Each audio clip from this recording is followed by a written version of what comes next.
Welcome back to Friar Talk, everybody. We are going to be talking about Fernando Tatis Jr. today, and something that's been discussed a little bit more, being discussed more and more, is him potentially coming back and playing shortstop. Now he's been switching off. He's been mostly in right, but he's had a couple games in center as well. And there's a few reasons for this. I'll let Isaac start, but just so you guys know, we are recording this on Saturday, so there's a chance maybe he plays short tonight, and this video would be a little bit weird, but this is going to come out on Sunday. So Isaac, I know that you're pretty pro bringing him back to short at least sometimes. So do you want to get into that and just kind of explain why you think it's a good idea to bring Fernando Tatis Jr. back to shortstop? Yeah, definitely. One thing I want to mention is I feel like in this kind of skid that the Padres are in right now, I feel like they've tried everything but what was working. And I said this during the live stream. I feel like they've tried everything but what was working earlier on in the year. And would that be the case right now with the starting pitching struggling? Who knows? But I feel like you should definitely try it. Keeping what was working earlier in the year with Manny, Fernando, Jake, Hosmer in the infield, and then you can kind of have Profar and Pham out on the left field. Obviously Grisham in center, Myers in right. Myers definitely is earning his playing time right now with how well he's been hitting lately. And I know he's injured right now, but before that he was actually the best hitter in the past 30 games for the Padres. So he's definitely earned his playing time lately, and that's really good to see, especially because Adam Frazier has not earned his playing time. Marisnik is obviously not going to earn his playing time anytime soon, so that doesn't really give you many outfield or like a lot of outfield options. So it's good to see Myers is coming through at the right time to give you at least 4 outfield options with Grisham, Myers, Pham, and Profar. And obviously Tatis can play outfield on the days he's not playing shortstop. And so with that being said, I'm not in favor of, keeping him in right field full time or center field, whatever it is in the outfield. I'm not in favor of that full time. When he was at shortstop, he is the most electrifying shortstop in baseball. He brings that energy. He brings that, because he's involved in like every play, and that's what you want. You signed him to be a shortstop, and he Marty Caswell asked him, where do you see yourself on opening day next year? Shortstop. Where do you see yourself playing the next 10 years? Shortstop. That's what he said. He wants to be at shortstop. And I think you definitely do not want to make your superstar player even the slightest bit angry by getting him out of where he wants to play. And you can make the argument, CJ Abrams will be up soon. However, there's going to be a spot somewhere for CJ Abrams. He's a very talented player, and there will 100% be a spot for him here soon, whether it be at second base, left field, right field, whatever it is. But CJ Abrams kind of has similar tools to Fernando, just not in size and power at the plate. He's very fast. He throws 93. So definitely some similar tools that he can use out in the outfield, and that's why I'm in favor of Abrams potentially going to the outfield instead of Fernando. But when Fernando and Manny are on the left side, they're the best left side in baseball. They own up to it. They love it. They embrace it. And I think you keep Fernando there for that purpose, because he loves being in the spotlight. He wants to be there. And I know he said it, being in the outfield hasn't personally affected him, but I feel like putting it back at shortstop would give a little jolt to this team.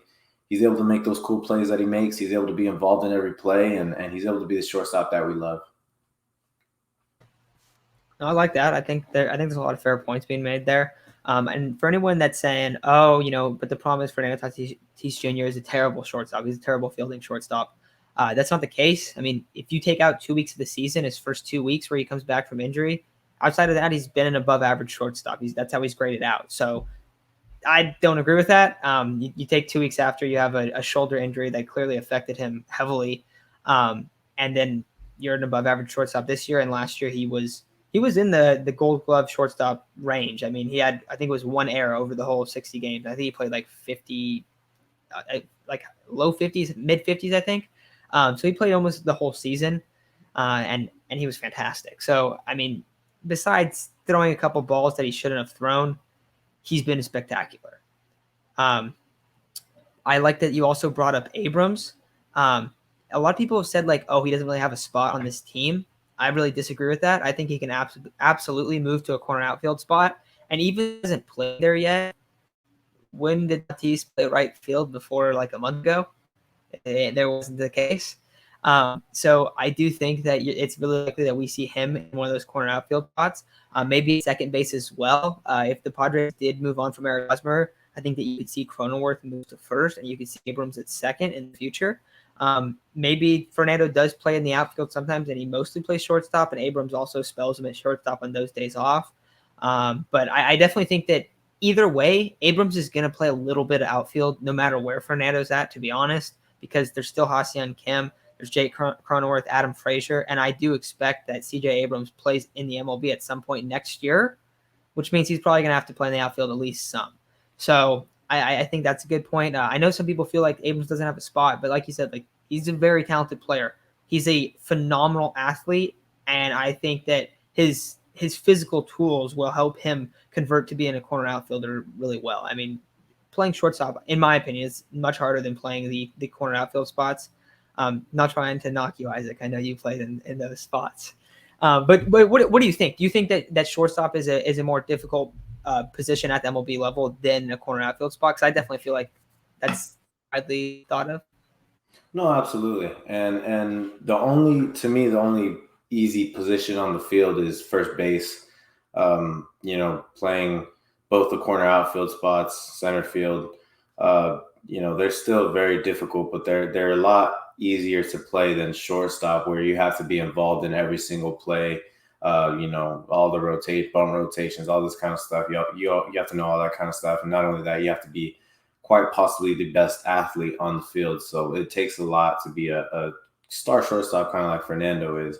And I do think it'd be an easy transition for CJ Abrams, considering his size, his speed, his arm. Remember, Mookie was a second baseman coming up. He's now one of the best corner outfielders in the league. A lot of the best baseball players play right field right now in this league. So it's definitely, it's nothing against CJ Abrams. I think he's going to be a great player.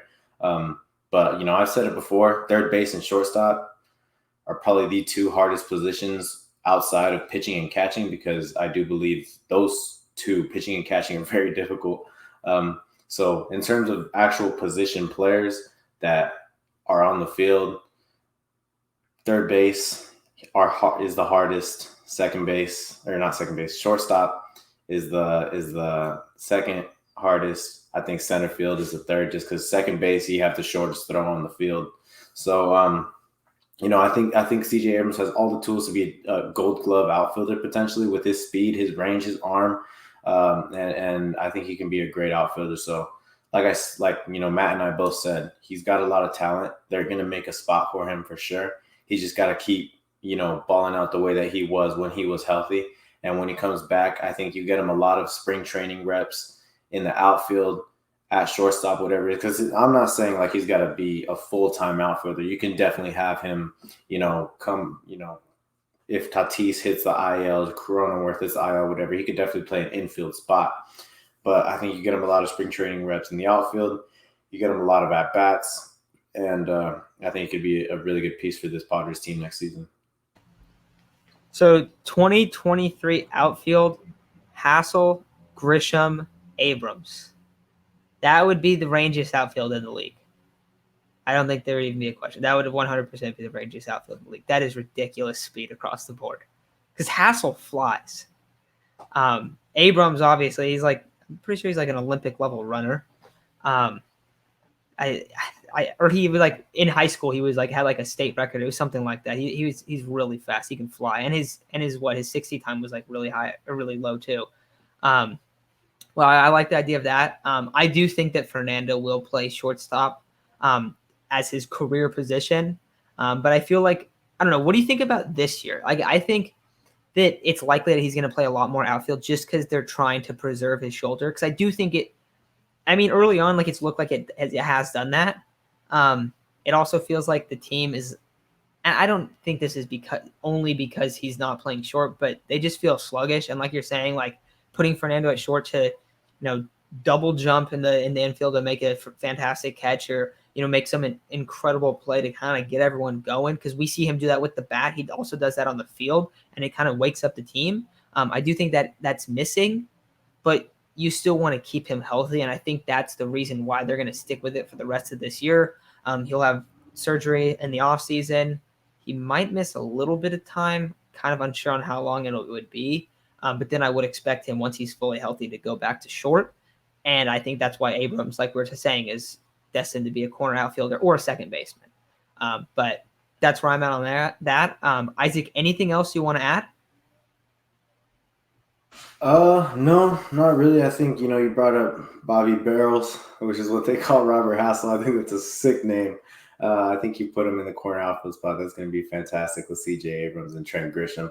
And I do think Fernando is our starting shortstop for the foreseeable future. I'm not in favor of moving him just because he said it before. He wants to be the shortstop. I think, a lot of fans want him to be our shortstop. And, everybody can say, and I personally know, like, I want to say, yeah, CJ Abrams can play shortstop and stuff. But I think in terms of right now, this season, you definitely can't have him as a full-time shortstop the rest of the way. You got to preserve his shoulder as much as you can, and you can have him play shortstop at times for sure. That's what I want. I want him to play shortstop and right field. And the only way you can get used to right field is getting continuous in-game reps. But I feel like after a little bit of doing that, you can put him back at shortstop, because he was seen taking ground balls yesterday, and I think it was yesterday he was seen taking ground balls. So it definitely looks like it could end up being that way. And, for as far as the future goes, Fernando's already a proven commodity. Derek Jeter was a horrendous shortstop. Fernando's definitely a better fielder than he is. So you can call him Tatis 6 or whatever people say, but the amount of amazing plays he makes definitely makes up for those there that he makes. With every run that he gives up, he definitely makes up for it. So I think that's his position for the foreseeable future. Abrams, if he keeps this up, like I said, he'll have a spot. That's nothing to worry about. There's the influx of talent is nothing to worry about. It's always something good to have. So Fernando is going to be our shortstop, and I'm excited for his future MVP levels. Also, one other thing. Let's just remember Fernando Tatis Jr. is, 22 years old? Yep. He's going to get better at shortstop. I know that he's had a lot of errors, even if you take away those 2 weeks. But like I said, he's still grading as an above-average fielder with elite tools for a shortstop. I mean, one of the bigger shortstops in the league, he threw a ball through like 96 across a diamond one time this year. Like, he's doing stuff that other guys can't do. He's rangy, super rangy. If he just, matures at the position and stops throwing it, not all of them, but a couple of them where his feet are not set at all and you see him miss the throw. If he stops doing that, he cuts that down, he's going to be an elite fielding shortstop. Like, he has the tools to do that.